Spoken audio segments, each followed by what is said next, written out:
9 November merupakan hari bersejarah bagi Kota Makassar, bertepatan dengan HUT yang ke-415 tahun. Sebagai bentuk apresiasi, warga RW 2 Kelurahan Karampuang, Kecamatan Panakukang, Kota Makassar ikut menyemarakkan perayaan HUT Kota Makassar dengan melakukan upacara di lorong wisata Ade Laide. Seluruh warga antusias menggunakan baju adat tradisional seperti baju adat Bugis, Makassar, Toraja, dan Mandar. Selain itu, para tamu juga disajikan kue tradisional hingga tarian tradisional. Kepala Bidang Sarana dan Prasarana Dinas Perhubungan Kota Makassar, Andi Cendrawati, yang turut hadir dalam kegiatan tersebut, ikut membacakan pidato seragam Wali Kota Makassar. Ia berharap dengan adanya kegiatan seperti ini bisa lebih memperkuat silaturahim antar warga, sehingga kedepannya Makassar bisa terus 2 kali tambah baik.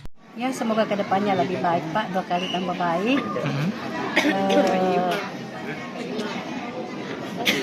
Apa lagi, Bu? 2 kali tambah baik. Terus masyarakat lebih tenang, lebih aman, dan lebih sejahtera. Tema HUT Makassar tahun ini yakni Recover for All diharapkan bisa menjadi momentum bagi pemerintah untuk merancang kembali rencana strategis dan taktis demi membangun kebangkitan ekonomi pasca pandemi COVID-19 selama kurang lebih 2 tahun.